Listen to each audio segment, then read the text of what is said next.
Hello everyone.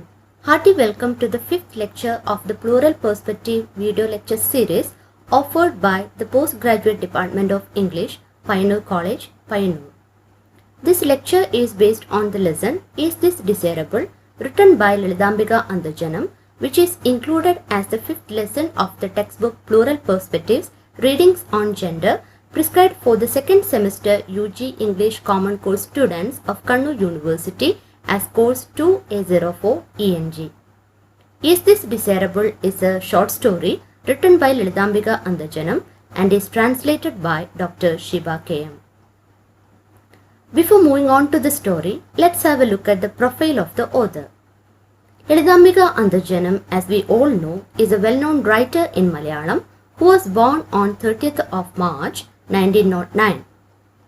Influenced by Mahatma Gandhi, she worked on social reform as well.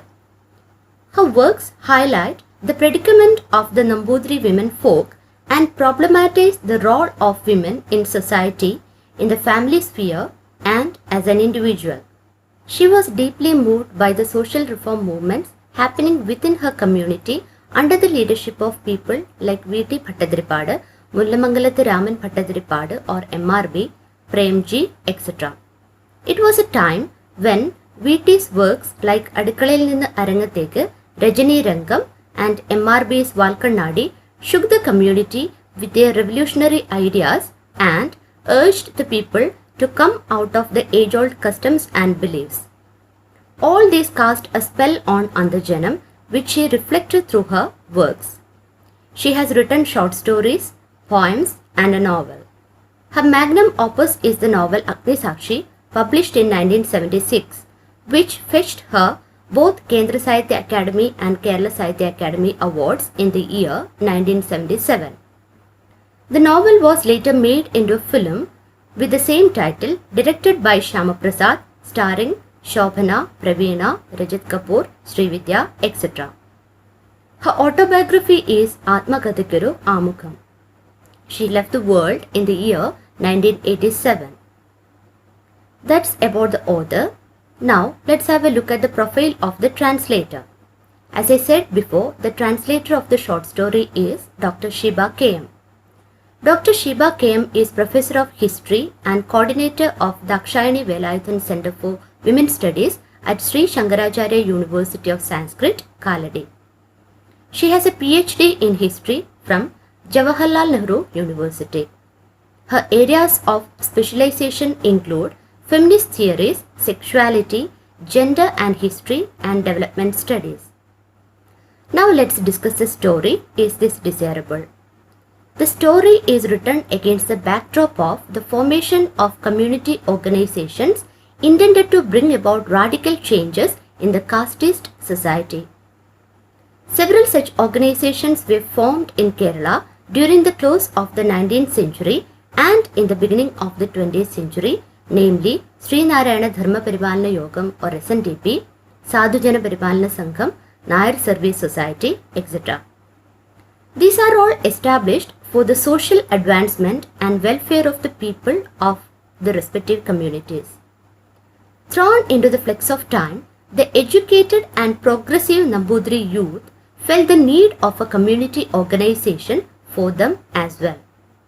This resulted in the formation of Yogatshema Sabha in the year 1908. It was a response of the Nambudiris to the socio-economic and political demands of the time, and it aimed at the educational, moral, political and economic progress of the Nambudiris. The Sabha addressed the burning issues within the community and stood for the education of women, widow marriage, modernization of attire, raising the age of marriage, etc. The Sabha urged the women to give up their Marakuda and Pudappu and break the constraints imposed upon them. The Sabha, with its mouthpiece Yogatshemam, disseminated the progressive ideals and envisaged freedom for all its community members. The story presents a Nambudiri couple, NP or Unni, and his wife Papi, who belonged to the Taliparambattu Mana, one of the reputed illams. NP, a youth driven by the new wave of social change, takes his wife Papi to the Sabha meetings and public lectures and pretends that he is the one who uplifted her. Papi, on the other hand, finds it hard to satisfy the male ego of her husband that always tries to degrade her. The story exposes the hypocrisy of men who consider themselves as reformers but make the lives of their women miserable. The story opens with a question, "Isn't it coffee time yet?" by NB to Papi. Papi, who was skimming through the newspaper Yogakshamam while breastfeeding the child, gets up suddenly, keeping aside both the child and the paper. Due to the unexpected break in its sucking, the child starts crying. This angers NP and he shouts at Papi. He asks what she was doing all the time. He finds fault with Papi for failing to serve him coffee in time. He convinces her of causing nuisance to her husband intentionally by making the child cry. Then the granny, who was sitting in a corner mumbling prayers, retorts. Granny says Unni is responsible for all this because he taught Papi everything. He let her give a Marakuda and Pudappu and wear Kupayam and Tupati instead. He is the one who took Papi to all the Sabha meetings and lectures. According to Granny, this all influenced Papi, and now Papi has time only to sit on the chair and read the paper rather than doing the household tasks. In a mocking way, she says that now Unni can make the coffee and take care of the child himself since Papi won't be ready for it. Granny's words show that how intolerant she is to the present scenario of social change. Being a conservative, she doesn't want an Andarjanam to come out of the house breaking the social constraints. She believes that an Andarjanam should follow certain customs and norms, and the modernization of Atya itself is a sin to her. In Granny, we can see a typical orthodox Brahmin woman whose mindset has been shaped by the patriarchal society, and hence the freedom of women is not a matter of concern for her. The pungent words of Granny enrage Unni. By then, Papi appears with coffee in her hand. Unni, still angry at her, warns her not to get overexcited about the freedom that is given to her by him. He further adds that women like her don't deserve liberation and confinement to the home is apt for them. The liberated Andarjanam is like a horse with horns. What Unni means to say is that the Andarjanams are intoxicated by the freedom and they exploit it. Unni's charges against Papi show the male chauvinist within him. The hypocrisy of the men who pretend themselves as social reformers but suppress their women folk is apparent here. Papi, who is empowered of being exposed to the Sabha activities, responds to this in a calm yet powerful voice. She says people like NP can fasten the horses like her to the carriage, but until and unless they are fed with hay and water, they may lose speed. She indirectly critiques the attitude of men who deny the basic human rights of women and make their life a living hell. Granny interrupts, saying that if Unni's father were in his position, he would have smashed Papi's bones. NP feels the response of Papi as a tight blow on his face and he doesn't know how to react rather than slapping her. Unni's slap doesn't reach Papi as she steps back. Instead, it hits the coffee jar and it shatters on the floor. He walks out furiously and Papi gets back to her wailing child. Walking back to the kitchen, Papi analyzes the things retrospectively. She wonders how a progressive man like her husband can be so rude to her for reading the newspaper while nursing the baby. She finds it puzzling because these men preach something and practice something else. NP is the head of Taliparambatu Mana. Enchanted by the social transformation that was happening around, he too was enthusiastic enough to be a part of it. The revolutionary ideas to uplift the Nambudiri community of its age-old customs and beliefs cast a spell on him, and coming under its influence, he took his wife Papi to the meetings and let her break the restrictions related to dressing.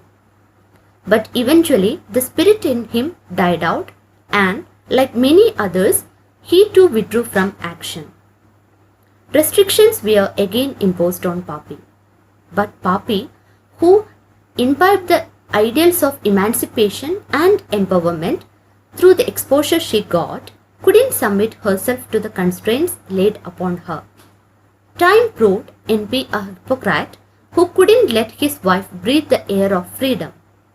She is expected to serve the family as a typical housewife, commanding over all affairs in the kitchen, taking care of the babies, giving into the desires of the husband, and inquiring into the likes and dislikes of all family members. But all this couldn't kill the reform seeker in her.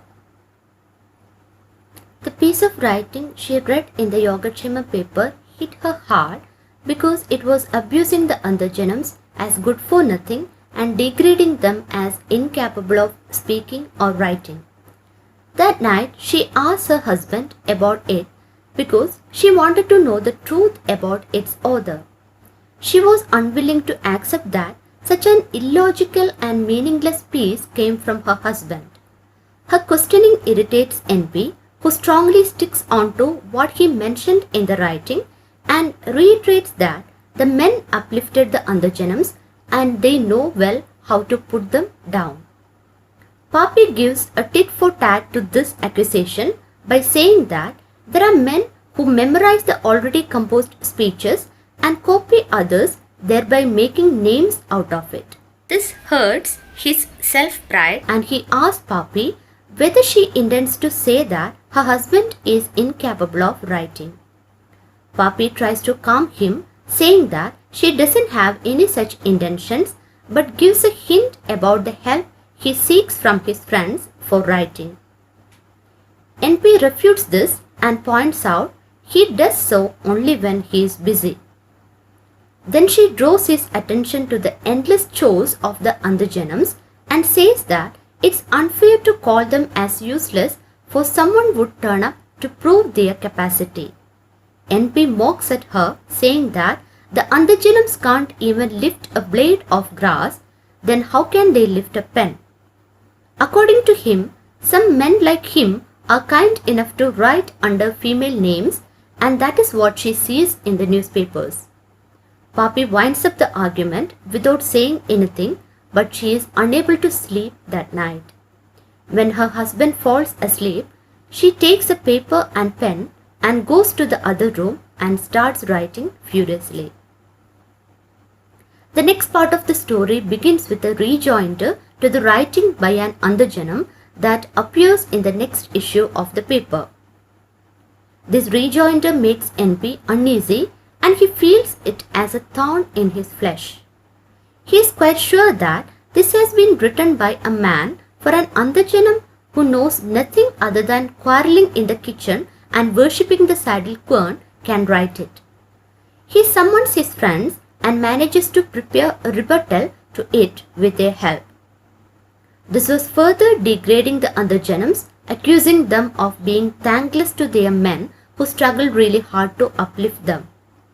Instead of addressing the issues raised by the Andhajanam, it focused on defaming them. NP eagerly waits for the next issue of the paper. He was confident that no Andhajanam would come up with a rejoinder to this one, since his attack was so severe and sharp. Days passed. Against his expectations, there appeared a brilliant and well-crafted prose piece by an Andhajanam in the next issue of the paper. Titled as The Blindness of Nambudiri Youth or Their Audacity, the whole piece was an eloquent one, showing the real face of the Nambudiri men whose actions never justify their speech.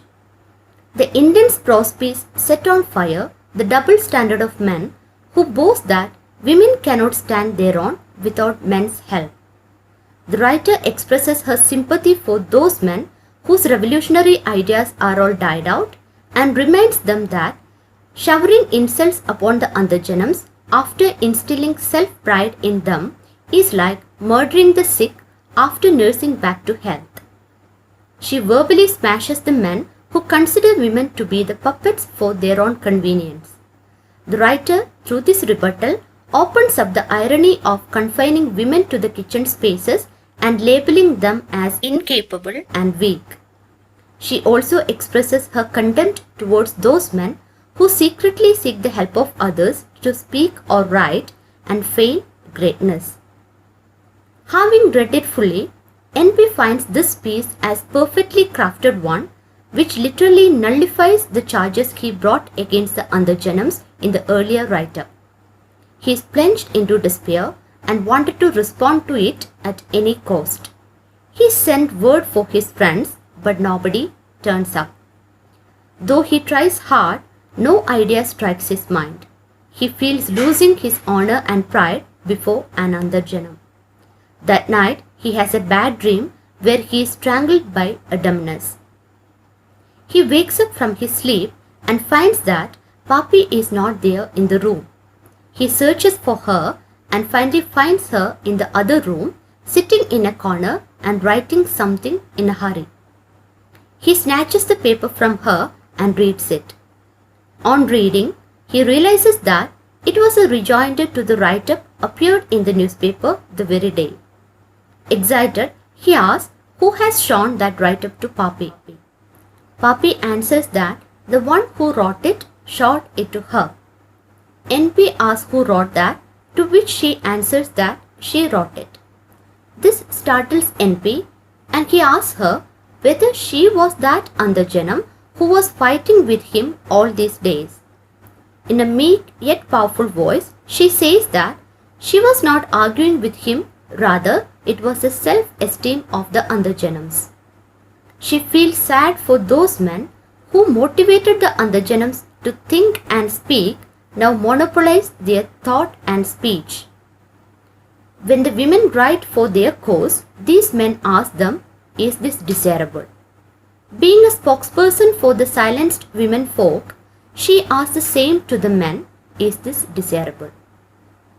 Though she writes on behalf of all the women, she feels sorry for the present state of her husband. That is why she is writing a rejoinder to the earlier one she herself had composed to safeguard her husband. The wife in her urges her to hold the pride and honor of her husband, and she silences her inner voice that spoke for the entire women. NP turns speechless listening to her. Regaining his consciousness, he appreciates Papi for the work she has done. He realizes his mistake and admits his failure. He says the earlier write-up by Papi doesn't need a rejoinder and he feels proud of his wife. He adds that Papi should triumph over him and there lies his success too. The story ends with NP's tearing of the paper into 100 bits. The analysis of the story draws our attention to the plight of Nambudri women who are confined to the home and denied any access to the outside world. Though Yogakshema Sabha, which later led to the formation of Andhajana Sabha, tried to bring women to the mainstream, they met with strong opposition from the community itself. The story has strong implications in this regard. In many a place, the author questions the pretensions of the so-called progressive men who publicly demand freedom for their women but privately deny the same to them.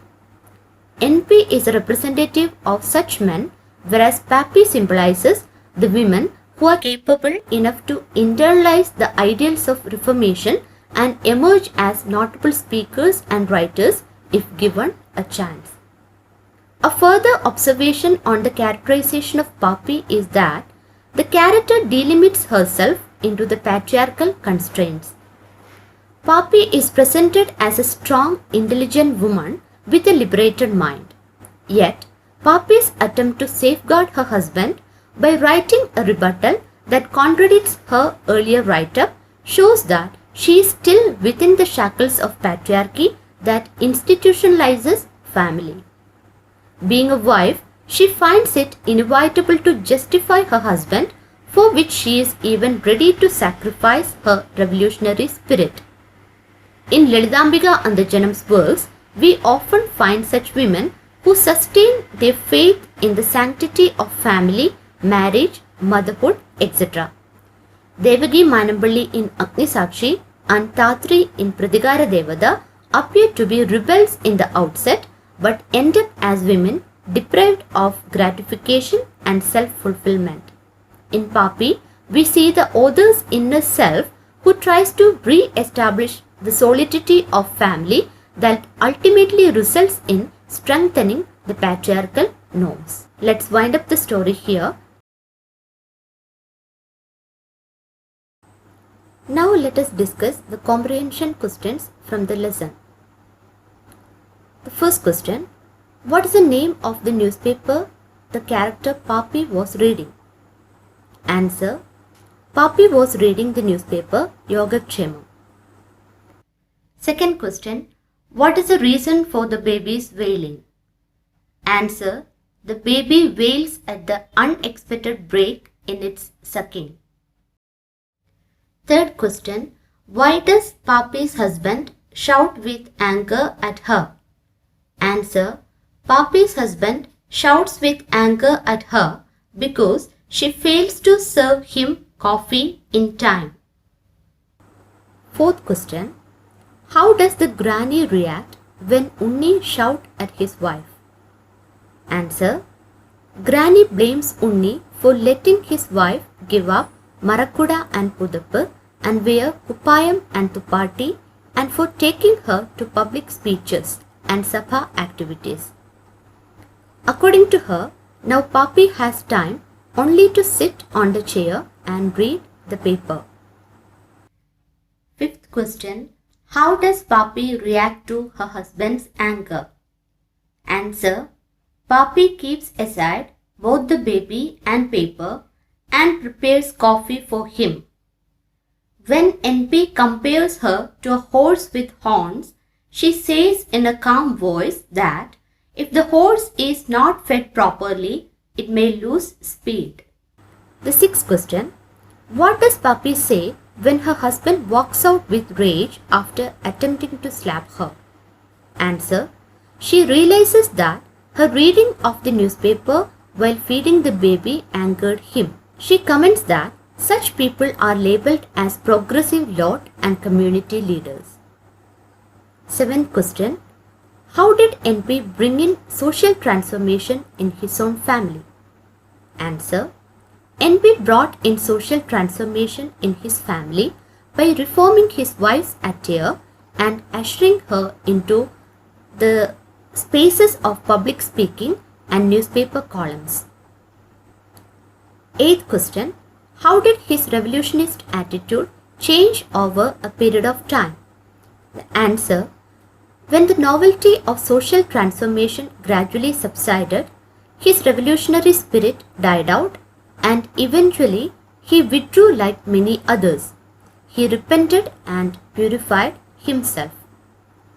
Ninth question: how did the article in Yogakshemam affect Papi? Answer: the article in Yogakshemam hit her hard and wounded her self-pride. The mixed feelings of loathing, reproach and hate about its author left her in a state of grief. 10th one: who is the author of the article in Yogakshemam? Answer: NP, that is Papi's husband, is the author of the article in Yogakshemam. The 11th question: what is the content of the article? What does Papi tell her husband about it? Answer: the article abuses Andajanams as incapable of speaking unless men scripted their speeches for them to memorize. According to Papi, there are men who memorize already composed speeches and copy others and make name out of this.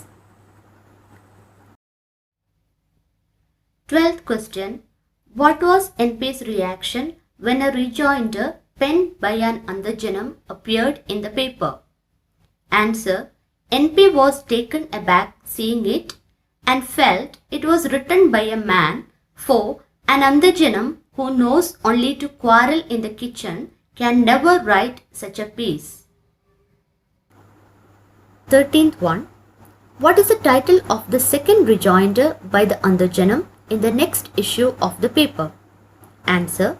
The title of the second rejoinder is The Blindness of Nambudiri Youth, or Their Audacity. 14th question. How does the husband react when he learns that it was his wife who wrote under the pseudonym Andajanam? Answer. The husband is thunderstruck and he remarks that a wife has turned against her own husband. 15th one. Does the story end on a positive note? Why?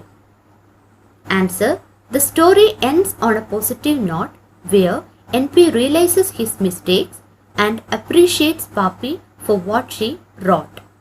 He finally acknowledges her creative ability, which he never did before.